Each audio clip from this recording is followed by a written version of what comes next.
আসসালামু আলাইকুম, সবাইকে স্বাগত জানাচ্ছি বিডিফিউজে। আপনাদের সাথে আছি আমি ফাহাদিয়া মিতো। প্রায় ৮০ বছর ধরে কেবল রক্তই ঝরছে কাশ্মীরে। সর্বশেষ গত ২২ এপ্রিলও এক হামলায় কাশ্মীরে বেড়াতে আসা ২৬ জন পর্যটক নিহত হয়। কাশ্মীরের অন্যতম পর্যটন স্পট পেহেলগামে এই হত্যাযজ্ঞের পর ভারত এরই মধ্যে সেখানে কড়া নিরাপত্তা চালু করেছে। পাকিস্তানের সাথেও বৈরিতা বৃদ্ধির ইঙ্গিত দিয়েছে দেশটি, কেননা ভারতের ধারণা পাকিস্তানি এই সন্ত্রাসী হামলার নেপথ্যে মূল ক্রীড়ানকের ভূমিকায় রয়েছে। কিন্তু কাশ্মীরে এই ধরনের সহিংস হামলা নতুন কিছু নয়। ভারত ও পাকিস্তান নামক দুটো রাষ্ট্রের উৎপত্তির পর থেকে কাশ্মীর নিয়ে টানাপোড়েন শুরু হয়, যা বর্তমানে আরও প্রকট হয়েছে। বিস্তারিত এবারের প্রতিবেদনে।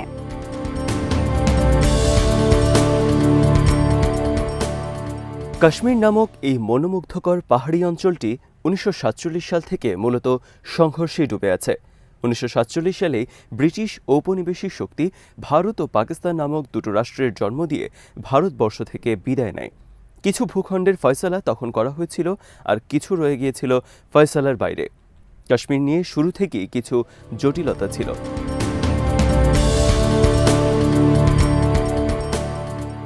ভারত ও পাকিস্তান দুটো দেশই কাশ্মীরকে নিজেদের মতো করে নিয়ন্ত্রণ করতে চাওয়ায় দিনে দিনে পরিস্থিতি আরও জটিলতর হয়েছে।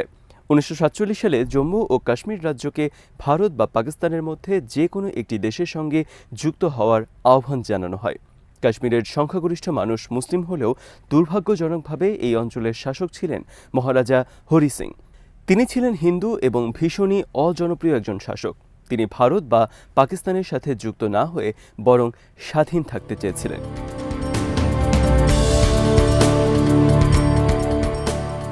তবে কাশ্মীরের বিভিন্ন অংশে যখন সশস্ত্র বিদ্রোহ শুরু হয় এবং উত্তর পশ্চিম পাকিস্তান থেকে উপজাতি যোদ্ধাদের একটি দল আক্রমণ চালায়, তখন সিং বাধ্য হয়ে ভারতের সাহায্য প্রার্থনা করেন। ভারত সামরিক সহায়তা দিতে রাজি হয়, তবে শর্ত ছিল রাজ্যকে ভারতের সঙ্গে যুক্ত হতে হবে। হরি সিং এই প্রস্তাবে সম্মতি দেন, তবে তিনি জোর দিয়ে বলেন যে কাশ্মীরকে ভারতীয় ইউনিয়নের মধ্যে একটি স্বায়ত্তশাসিত রাজ্য হিসেবে রাখতে হবে। কেবলমাত্র পররাষ্ট্রনীতি, প্রতিরক্ষা এবং টেলিযোগাযোগ ভারত পরিচালনা করবে। ভারতও তাতে রাজি হয়ে যায়, কারণ তারা বুঝে গিয়েছিল কাশ্মীরে প্রবেশের গ্রিন কার্ড তারা পেয়ে গেছে। এরপর ভারতীয় সেনাবাহিনী দ্রুত কাশ্মীরে প্রবেশ করে।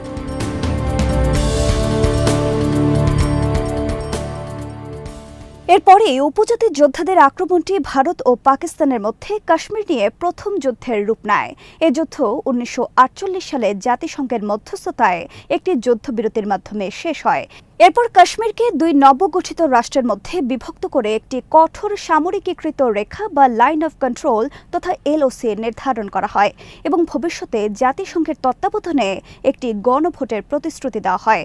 ভারত নিয়ন্ত্রিত কাশ্মীরে অনেকেই এই রূপান্তরকে দেখেছিল তাদের হিন্দু রাজা থেকে হিন্দু সংখ্যাগরিষ্ঠ ভারতের কাছে ক্ষমতা হস্তান্তর মাত্র, কিন্তু তাদের অধিকাংশই এর বিরুদ্ধে সরব হয়নি। কাশ্মীরে এরপর থেকে স্বাধীনতা আন্দোলনও শুরু হয়। এদিকে কাশ্মীরের স্বায়ত্তশাসনের চুক্তি করার পর ভারতীয় কর্তৃপক্ষ বারবার তা লঙ্ঘন করতে থাকায় ভারতের প্রতি কাশ্মীরিদের অসন্তোষ ধীরে ধীরে গভীর হতে থাকে। এর ফলশ্রুতিতে একের পর এক স্থানীয় সরকার উৎখাত করা হয়। অন্যদিকে ভারতের কেন্দ্রীয় শাসনের বিরুদ্ধে যেই শান্তিপূর্ণ আন্দোলনগুলো হয়েছিল সেগুলো ভারত সরকার অত্যন্ত বর্বরভাবে দমন করে।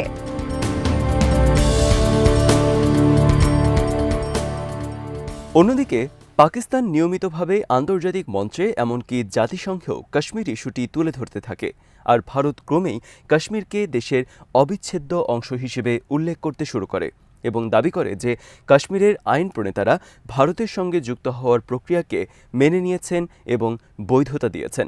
দুই দেশের বিপরীত ভূমিকায় একটি অচলাবস্থার সৃষ্টি হয়। এই অচলাবস্থা চলতে থাকায় ১৯৬৫ সালে ভারত ও পাকিস্তান আবারও যুদ্ধে জড়ায়, যদিও এতে কাশ্মীরের ভাগ্যের খুব বেশি কিছু পরিবর্তন হয়নি।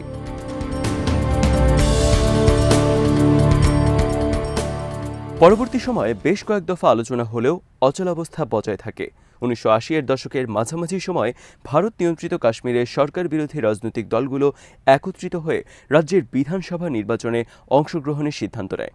মুসলিম ইউনাইটেড ফ্রন্ট দ্রুতই কাশ্মীরের ভারতপন্থী রাজনৈতিক অভিজাতদের বিরুদ্ধে একটি শক্তিশালী শক্তি হিসেবে আত্মপ্রকাশ করে।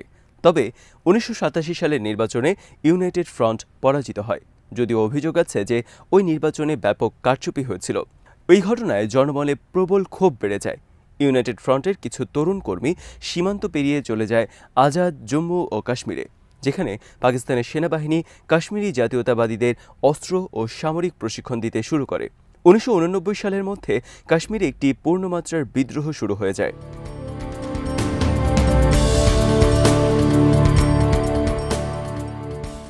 এই অঞ্চলের মধ্যে ভারত প্রবল মাত্রায় সামরিকীকরণ করেছিল। বিদ্রোহ শুরু হবার প্রেক্ষিতে ভারত সেখানে আরও বেশি সেনা পাঠায়। এর প্রতিক্রিয়ায় পাকিস্তান নিয়ন্ত্রিত অংশ থেকে হাজার হাজার কাশ্মীরি অস্ত্র হাতে ফিরে আসে এবং ভারতীয় নিরাপত্তা বাহিনী ও ভারতপন্থী কাশ্মীরি রাজনীতিকদের ওপর রক্তক্ষয়ী হামলা চালাতে শুরু করে। তাদের দমনে ভারতীয় সেনাবাহিনী অত্যন্ত পাশবিক প্রক্রিয়া ও কৌশল প্রয়োগ করে, যদিও এই সেনাদের কখনোই জবাবদিহিতার আওতায় আনা যায়নি, কেননা ভারত সরকার আগে থেকেই তাদেরকে আইনি দায় মুক্তি দিয়েছিল। কঠোর সামরিক দমন পীড়নের প্রতিক্রিয়ায় কাশ্মীরের মানুষগুলো শারীরিক ও মানসিকভাবে বিধ্বস্ত হয়ে যায়। এরপর থেকে ৬৮,০০০-এরও বেশি মানুষ নিহত হয়েছে। লাইন 11-এর পর কাশ্মীরে বিদ্রোহীদের জন্য একটি বড় ধাক্কা আসে, যখন যুক্তরাষ্ট্র পাকিস্তানের ওপর জঙ্গিদের নিয়ন্ত্রণে আনার জন্য চাপ সৃষ্টি করে। এরপর ভারতীয় সেনারা মূলত বিদ্রোহ দমন করতে সক্ষম হয়, যদিও আজাদি অর্থাৎ স্বাধীনতার জন্য জনগণের দাবিগুলো কাশ্মীরিদের মননে গভীরভাবেই গেঁথেছিল।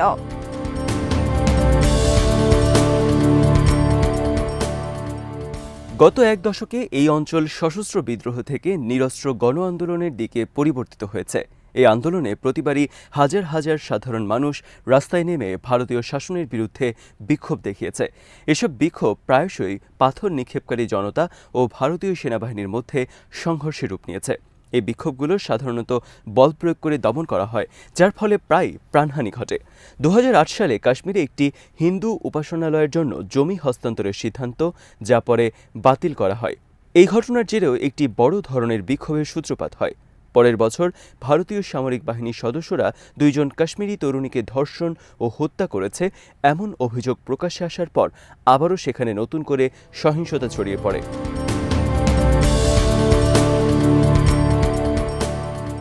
2010 সালে আরও একবার কাশ্মীরে বিক্ষোভ হয়। মূলত পুলিশের একটি তদন্তকে কেন্দ্র করে বিক্ষোভের সূত্রপাত হয়, যেখানে অভিযোগ ওঠে যে সেনারা 3 জন নিরীহ বেসামরিক নাগরিককে গুলি করে হত্যা করেছে এবং পরে একটি ভুয়া বন্দুকযুদ্ধ সাজিয়ে মৃতদের জঙ্গি হিসেবে উপস্থাপন করেছে, যাতে তারা এই হত্যার জন্য পুরস্কার দাবি করতে পারে।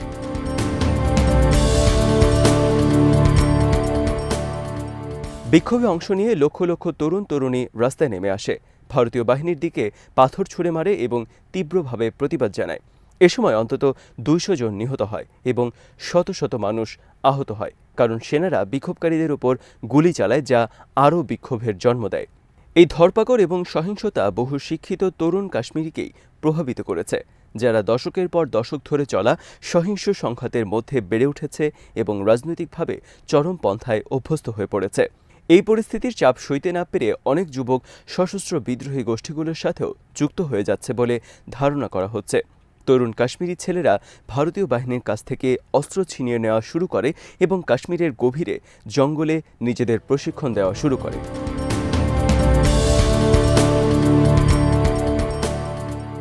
তবে এত কিছুর পরেও বিদ্রোহীদের সংখ্যা তুলনামূলকভাবেই অল্প থেকে গেছে বলে মনে করা হয়।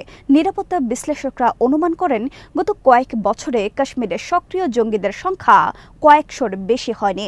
কাশ্মীরের স্বাধীনতা আন্দোলনে যে সংগঠনগুলোর নাম বেশি শোনা যায় তার মধ্যে সর্বাগ্রে আছে পার্টি-তে হুরিয়ত কনফারেন্স হল সামাজিক, ধর্মীয় এবং রাজনৈতিক সংগঠনের একটি জোট, যা 1993 সালে গঠিত হয়।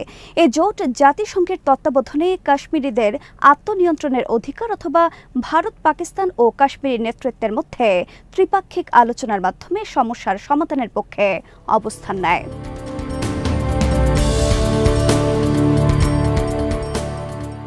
জম্মু ও কাশ্মীর লিবারেশন ফ্রন্ট বা JKLF ছিল প্রথম দিককার সশস্ত্র বিদ্রোহী গোষ্ঠীগুলোর একটি। এটি একটি স্বাধীন ও ঐক্যবদ্ধ কাশ্মীরের পক্ষে। বর্তমানে মোহাম্মদ ইয়াসিন মালিকের নেতৃত্বাধীন এই সংগঠনটি 1994 সালে সশস্ত্র সংগ্রাম ত্যাগ করে। মালিক ভারতীয়দের হাতে আটক হয়ে 4 বছর জেলে ছিলেন। তিনি মুক্তি পাওয়ার পরপরই সংগঠনটি কৌশল বদলায়। এর বাইরে হিজবুল মুজাহিদিন হল কাশ্মীরের সবচেয়ে বড় এবং বর্তমানে টিকে থাকা একমাত্র দেশীয় সশস্ত্র বিদ্রোহী গোষ্ঠী। এটি 1990 সালে গঠিত হয় এবং কাশ্মীরে পাকিস্তানের সঙ্গে একীভূত হওয়ার দাবি তোলে।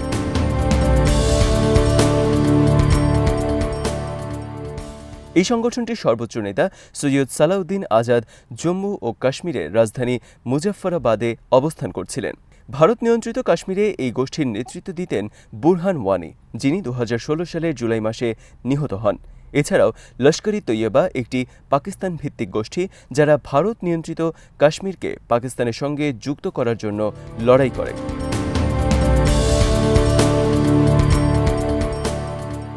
যুক্তরাষ্ট্র এই গোষ্ঠীকে একটি সন্ত্রাসী সংগঠন হিসেবে তালিকাভুক্ত করেছে। এর নেতা হাফিজ সঈদ যুক্তরাষ্ট্রের সন্ত্রাসী তালিকাভুক্ত ব্যক্তি, যার মাথার দাম $10 মিলিয়ন ঘোষণা করা হয়েছে। তিনি ভারতের অন্যতম মোস্ট ওয়ান্টেড ব্যক্তি। নয়াদিল্লি এই গোষ্ঠীকে কাশ্মীর ও ভারতের বিভিন্ন শহরে চালানো বহু প্রাণঘাতী হামলার জন্য দায়ী করে আসছে।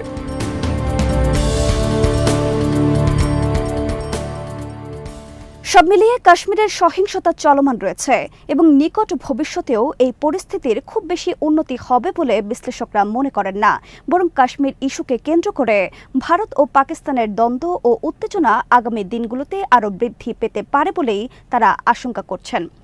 আজ এখানে শেষ করছি। সবাই ভালো থাকুন, সুস্থ থাকুন আর দেখতে থাকুন বিডিভিউজ। চ্যানেলটি ভালো লাগলে সাবস্ক্রাইব করুন, সংযুক্ত থাকুন আমাদের ফেসবুক পেজে। আল্লাহ হাফেজ।